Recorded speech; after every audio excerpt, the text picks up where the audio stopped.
En los últimos días se conoció un informe del portal Sudestada con respecto a una serie de infecciones, uno supone infecciones de rutina de la dirección de la División Salud de la Intendencia de Montevideo, que trajeron como consecuencia la constatación de una bacteria potencialmente muy peligrosa, cuya presencia en embutidos y fiambres determinó que varias empresas nacionales fueran multadas por la Intendencia en los últimos 3 años. Esa bacteria es la causante de la listeriosis, una enfermedad que en sus peores casos provoca infecciones cerebrales, pulmonares, sanguíneas, gastrointestinales. Y allí estaban mencionados, por ejemplo, empresas como Sarú, Centenario, Picorel, Camposur, Cali, Donicas, Tienda Inglesa y Líder Price del supermercado Disco, que fueron multadas al constatarse contaminación con listeria en productos como butifarras, morcillas, jamón, panceta, panchos y salame. Una necesaria contextualización para recibir a la doctora Analice Verón, directora de la División Salud de la Intendencia, teniendo en cuenta que puede haber gente que no estaba enterada de esta situación. Doctora, buen día y gracias por estos minutos. No, al contrario, buenos días a ustedes y a la audiencia también. Bien, tenemos que ir un poquito más atrás, es decir, para que nos cuente cómo son los procedimientos de rutina, es decir, qué tipo de contralor aleatorio hace, por ejemplo, el área de bromatología de la División Salud de la Intendencia de Montevideo en supermercados y supongo que en las mismas plantas elaboradoras. Efectivamente, sí, la contextualización es importante. Esta información que sacó este portal de estos últimos 3 años es verídica, fue sacada desde nuestro propio servicio de regulación alimentaria, proporcionada por el servicio, a solicitud de ellos de los últimos 3 años. Esa información podría ser la misma de 3 años anteriores o más, dado que la búsqueda de esta bacteria y de otros muchos gérmenes se hace en forma rutinaria por el laboratorio de bromatología, en busca de la inocuidad, que esa es nuestra función como policía sanitaria, ¿verdad? Ahora, el que la población no haya sido avisada en tiempo, como se sugiere en este artículo, es una verdad a medias. Cuando nosotros encontramos esta bacteria, se procede en forma inmediata, de acuerdo a protocolo, con el retiro absoluto de toda la partida que esté contaminada o de toda la mercadería que pueda estar contaminada en el caso de que sean locales y no industria que lo produce. Esta bacteria igual se encuentra en otros alimentos que no son fiambres y embutidos. Es más, los fiambres y embutidos no son los que con mayor frecuencia la arrojan, sino fundamentalmente los quesos, algunos lácteos, y después sí empezamos a encontrar fiambres y embutidos, pero también lo podemos encontrar en alimentos congelados o alimentos importados. El que meses después aparezca la multa es nada más que el procedimiento administrativo, que obviamente tiene sus tiempos para dar garantía de que lo actuado es correcto. Cuando usted dice, por ejemplo, cuando se constata, retiramos toda la mercadería, ¿cuál es el lapso que media entre que ustedes retiran algo y encuentran de repente, bueno, en el caso de esta bacteria? Es decir, ¿cuánto tiempo pasa para que ustedes vuelvan y dicen, ay, esto estaba contaminado, me lo tengo que llevar? 24, 48 horas máximo. Ah, es muy rápido, eso es importante. Es muy rápido, es absolutamente rápido. ¿Por qué no alertamos a la población frente al hallazgo? Porque primera cosa, que el hallazgo tiene relativa frecuencia, con lo cual si permanentemente estuviéramos haciendo alerta a la población de la presencia de esta bacteria u otros gérmenes, perdería fuerza la alerta, porque ya sería algo tan rutinario que mucha gente no prestaría atención.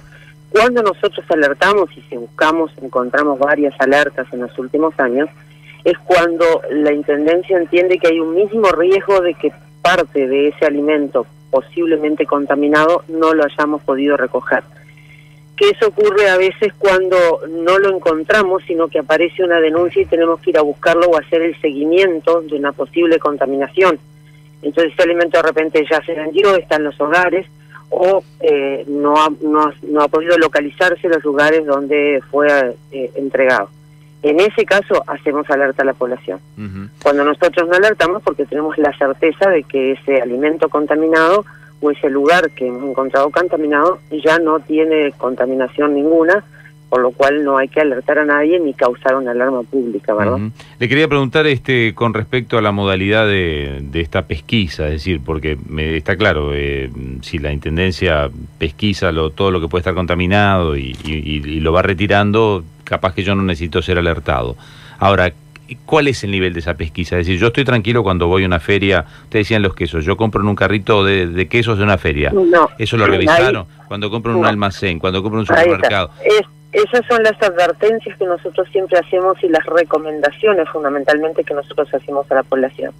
Nosotros podemos dar seguridad y garantía de la inocuidad en aquellos productos que están habilitados y registrados, lo mismo que los locales que están habilitados y por lo tanto registrados y que tienen control por la Intendencia. Cuando son los alimentos no están ni registrados y por lo tanto no están habilitados, es imposible que nosotros podamos dar garantía porque no los estamos controlando. Sobre todo en aquellos alimentos que mal se llaman caseros, en los que no hay ningún control y donde sí es posible que haya contaminación. El tema es que esta bacteria la mayoría de las veces causa infecciones que pasan desapercibidas porque son simples infecciones gastrointestinales que se confunden con enfermedades bastante frecuentes, sobre todo en la época estival. Una gastroenterocolitis, capaz que si hay alguien con un organismo fuerte, pasa como que algo me hizo mal y más nada. Exacto. De cualquier manera, el último brote de listeriosis, brote muy pequeño, si lo pensamos, y que no causó muertes en ese momento para nada, fue en 2016. No hubo ninguno durante 2017 ni hay ninguno de lo que va a 2018. Sí ha habido brotes en Europa y eso incluso ocasionó una alerta que nosotros hicimos a la población sobre unos alimentos que venían importados de Europa donde sí tenían un brote de listeriosis. Nosotros retiramos todo el posible alimento, pero había alimentos que ya habían sido vendidos y que podían estar en los hogares y ahí nosotros hicimos una alerta. Y era precisamente esos alimentos congelados, no eran de producción nacional. Le retomo la pregunta porque me la contestó bien, pero en parte yo sigo teniendo una duda. Es decir, importa entonces dónde compro. Ahora, usted me dice, tienen que ser locales habilitados y controlados. ¿Y cómo me doy cuenta yo como consumidor? Por ejemplo, las panaderías siempre que abren están controladas, los almacenes siempre que abren están controlados, las ferias no están controladas. Es decir, deme una lista más o menos, porque llévemelo a tierra, porque está bien. ¿Qué? ¿Ve un sticker que me dice que está controlado? ¿Cómo me doy cuenta yo? Hoy, en este momento, y desde hace por suerte ya algunos meses, cuando se cambiaron los procedimientos de habilitación de locales alimentarios por parte del Servicio de Regulación, ninguna empresa puede abrir sus puertas a la venta o a la elaboración si no están habilitados. Hasta hace un año atrás esto no era así, dado que los locales podían abrir empezando el trámite de habilitación, podían empezar a vender o a producir mientras se realizaba el trámite de habilitación, que podía llevar de meses a años incluso. Hoy estamos al día, prácticamente el retraso de los anteriores a la instalación de este nuevo procedimiento está en 2 meses y todos los nuevos que se hayan registrado habilitado a partir del año pasado no pueden abrir sus puertas si la habilitación ya no está hecha, con lo cual nosotros nos aseguramos. Ahora, aquellos locales que abren sin solicitar una habilitación, esos obviamente que no tienen ningún control hasta que nosotros lleguemos a él. O sea, todos aquellos locales que no están lícitamente abiertos. ¿Cómo? Y mucho menos aquellos alimentos que no están lícitamente elaborados. Pero si están a la vista de todos, si yo accedo a un lugar es porque está en la ciudad y lo vi. Si lo vi yo, ¿lo ven ustedes? Sí, nosotros estamos persistentemente en la calle también buscando justamente aquellos locales que estén abiertos sin ninguna habilitación, que obviamente se procede a la clausura inmediata hasta tanto se cumplan todos los pasos requeridos para una habilitación. ¿Cuáles son los mecanismos que tiene, por ejemplo, un frigorífico? Porque acá hay nombres muy importantes y plantas muy modernas. A la hora que llega a bromatología y le dice, bueno, encontramos esto, ¿qué tipo de apelación o de fundamento propio tiene esa empresa, por ejemplo, para defenderse? Es que no es una defensa, no existe esta defensa, y aclaremos que no hay ningún tipo de resistencia. Cuando nosotros detectamos esta bacteria, ellos, al igual que nosotros, se ponen a trabajar inmediatamente en la eliminación. La contaminación siempre es posible. Esta bacteria está en nuestro medio, como están todos los medios del mundo. Nosotros estamos incluso en los mismos parámetros que el resto que los países europeos en cuanto a la frecuencia de hallazgos de esta bacteria. y tal vez, digamos que más bajos en cuanto a la presencia de listeriosis, porque, insisto, hace más de casi 2 años que no tenemos ningún brote de listeriosis. O sea que la respuesta... habla muy a favor. Sí, me está dando la respuesta a lo que yo le iba a preguntar, es decir, no hay que entrar en pánico ni nada por el... Absolutamente, absolutamente no. De cualquier manera, en el caso de que apareciera, y es posible que eso pase porque la bacteria está en el medio y puede contaminar, obviamente que nosotros vamos a alertar, y en esto estamos trabajando en forma conjunta siempre con el Ministerio de Salud y el Ministerio de Ganadería. Esto se trabaja en conjunto porque es una bacteria que sí potencialmente es muy peligrosa, por lo cual hay que estar encima de ella todo el tiempo. Voy a aprovechar su presencia para que nos ayude a contarle a la gente por qué no se puede cortar la cadena de frío. Cuando digo cortar la cadena de frío, digo, voy a hacer unas hamburguesas, las saco del freezer y me quedaron 2 y las dejo para hacer después, se descongelan, después no las puedo volver a congelar. No. ¿Cómo es eso? Ese es el peligro de esta bacteria, es terriblemente resistente, resiste al frío inclusive, solo la eliminamos con temperaturas superiores a 70 grados. Y me da pie esto a decir que la contaminación muchas veces es en el propio hogar por la mala manipulación de los alimentos, como una de los que acaba de decir usted. Si yo descongelo un alimento y lo hago a la temperatura ambiente, estoy haciendo un mal procedimiento. Los alimentos se deben descongelar si lo voy a cocinar en forma inmediata con temperaturas superiores a 70 grados, y en aquellos casos de alimentos que no van a ser cocinados a temperatura mayor, deben ser descongelados dentro del frío para guardar esa cadena de frío. O sea, bajar del congelador o del freezer hacia el refrigerador. Exactamente, y hay que tener ciertas precauciones con el transporte de alimentos congelados desde lugares donde lo compramos congelado y lo vamos a mantener congelado porque no van a ser consumidos en forma inmediata. Tener el resguardo de que sean transportados en las mismas temperaturas o similares temperaturas para volver a frizarlos sin que se hayan descongelado. Para eso no lo hacemos ninguno. O sea, hay que llevar habría que llevar una conservadora, ¿no? Bueno, y eso es lo que hace que muchas veces las cocinas nuestras, de nuestras casas, si a eso le agregamos una mala manipulación, porque utilizamos las mismas tablas para alimentos que van a ser consumidos crudos, de aquellos que son posiblemente cocidos, nadie tiene esa precaución, o por lo menos muy pocos la tenemos. Cortan una pulpa de cerdo, de cerdo y enseguida ponen la lechuga arriba. Exactamente, de usar las mismas tablas, de no tener una higiene correcta de esas tablas, de no desecharlas cuando ya tienen suficientes rayas que van a impedir la eliminación de todos los gérmenes que puedan quedar allí en el uso, por más higiénica que la cocina sea. Y estas son una de las causas que nosotros decimos, las cocinas de los hogares nunca son habilitables como lugar de elaboración de productos que puedan ser vendidos y consumidos en forma masiva. Sí, nunca. Ustedes exigen otro tipo de mesadas, ¿no? Aluminios y... Exactamente. Otro tipo de mesadas. Por eso hay procedimientos de habilitación que prevén todos estos procedimientos y tienen que todas las personas estar con su carnet de manipulador, donde han pasado por estos cursos para tener el resguardo de cómo manejarse en la elaboración o en la venta o en la manipulación en definitiva de cualquier alimento. Ya que la tengo acá, después le voy a hacer otras preguntas que tienen que ver con su función, pero ya que la tengo como técnico, le quiero preguntar, ¿y qué pasa con las esponjitas con las que lavamos los vasos, los platos? Ni hablar, así mismo están contaminadas, por lo cual digo, bueno, asegurarse de una correctísima higiene de todos estos alimentos. Pero ¿cuál es la correctísima? Bueno, obviamente, lavado, jabón correcto, desinfectarlos con hipoclorito cada poco tiempo, desecharlas y no esperar hasta que estén absolutamente rotas para desecharlas. Me habían dicho que ponerlas en el microondas era bueno porque matabas, pero ¿eso es verdad o es mito urbano? Bueno, en realidad es un mito porque hay algunas que ponerlas al calor desarma el material con el que están. Claro, bueno, el microondas no es calor porque pues, solo movería las partículas húmedas, claro, movería el agua interna, las termina calentando igual. Bueno, así que lo mejor es el hipoclorito siempre. Sí, sin lugar a dudas, en la manipulación de las verduras, por ejemplo, ¿verdad? No solamente para esta bacteria, para todo el resto de los gérmenes, porque esta es una bacteria particular, digo, pero, a ver, hay otros gérmenes que pueden potencialmente causar también infecciones u otro tipo de contaminaciones que son igualmente malos a la salud humana, ¿verdad? La llevo a otra pregunta que tiene que ver con su métier, o por lo menos para que me explique si está o no dentro de su área. ¿Qué pasa con el tema esto de la sal y los menús controlados y el menú del 10% de los platos? Está dentro de nuestro métier. ¿Y? Este es una ampliación, una variación de un decreto preexistente que preveía la no existencia de los aleros a la vista del público, a menos que el público lo pidiera. Hicimos una ampliación de este decreto que la Junta lo estudió y lo aprobó y ya entró en vigencia y estamos fiscalizando, y es la obligatoriedad de que todas aquellas empresas alimentarias que expenden comidas prontas para el consumo deban ofrecer un 10% de alimentos sin agregado de sal. Esto es algo que al principio tuvo sus ríos, pero que después entendimos y entendieron las empresas que era un ganar-ganar para ambos.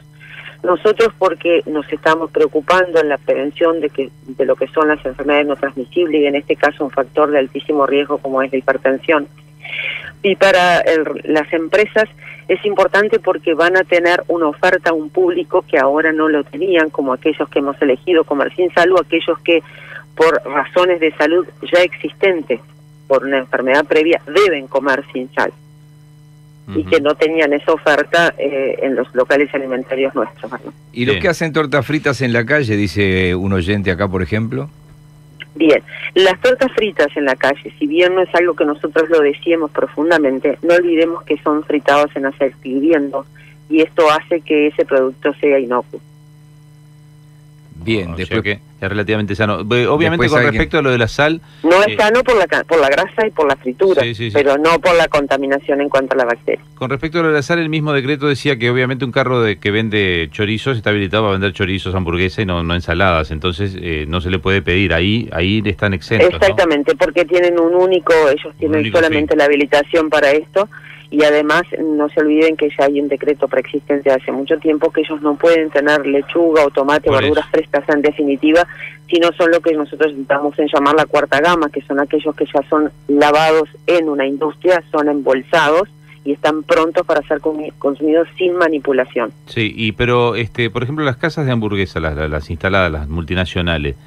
Sí, también están comprendidas, y nosotros ¿Y qué menú nos hemos reunido con ellos porque están en este momento, preparando esos menús sin agregado de sal. Les dieron un plazo, porque yo realmente me pregunto ahí que nos pidieron cierto plazo, que todavía estamos dentro de estos plazos que hemos conversado con ellos, y van a tener una oferta sin agregado de sal, todos ellos. Dos oyentes, uno que termina en 007, debe ser James Bond, dice, en la periferia, ¿quién controla? Hay miles de pequeños comercios que no tienen habilitación, años sin inspección, dice. Otro dice, y ya la dejo, en mi barrio hay un almacén que vende pollo, se lo traen en un auto en la valija, a la vista de todos. Sí, lamentablemente, fueron muchos años en los que no hubo la capacidad de hacer esta fiscalización, que no es sencilla. Hoy, por suerte, tenemos alguna posibilidad más, porque tenemos más personal libre, porque no estamos pendientes de las habilitaciones retrasadas, sino, como dijimos al principio, esto ha liberado personal que está haciendo estas fiscalizaciones. No es sencillo, primera cosa, porque muchas veces llegamos a ellos a través de la denuncia, como la de esta señora que dice al lado de mi casa. Bien, esa denuncia debe ser hecha para que nosotros podamos localizarlo, pero nos pasa muchísimas veces, sobre todo con los elaboradores de pan, las panaderías sin habilitación que aparecen en los barrios, que cuando nosotros llegamos a la panadería o está cerrada o no encontramos nada, y no nos olvidemos que nosotros no tenemos la potestad jurídica de entrar a un domicilio particular.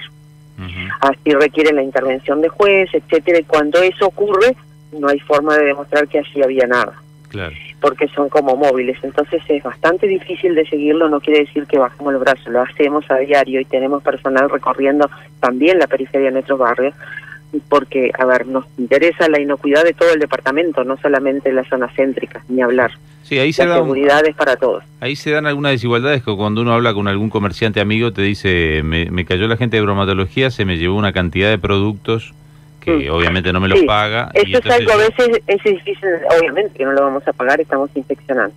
Pero lo que queremos ahí aclarar algunas veces es, si nosotros vamos a retirar mercadería para muestreo y por lo tanto la búsqueda de posibles contaminaciones, no podemos llevar un trozo de una tarta, porque nunca vamos a saber si esa contaminación, en el caso de encontrarla, la tenía el propio alimento o se produjo en el corte y en el fraccionamiento, por lo cual el alimento debe ir entero para ser muestreado. Claro, lo que pasa, yo entiendo, pero del lado del comerciante, una panadería mediana. Pero bueno, tenemos que entender que se lleva una tarta entera. Tenemos que entender que la inocuidad es nuestra responsabilidad, y que si vamos a manipular alimentos y vamos a habilitar un local, tenemos que saber que estas son las condiciones en que se habilitan. No es lo mismo abrir un local para la venta de calzado que para la venta de alimentos. Y le voy a hacer Nosotros una pregunta, debemos asegurar esto. nos queda poco tiempo, le voy a hacer una pregunta bien ya de viejo, veo que empiezo a pensar empiezo a pensar en los desperdicios. ¿Esa tarta que ustedes se llevan, termina en la basura si no está contaminada? O sea, sí, primera cosa, se vuelve inocua antes de desecharlo. Aunque parezca esto raro, antes de que nosotros podamos desechar todo el resto de los alimentos que ya no van a ser utilizados, primero que se guardan durante bastante tiempo por lo que se llama la segunda muestra, ¿no?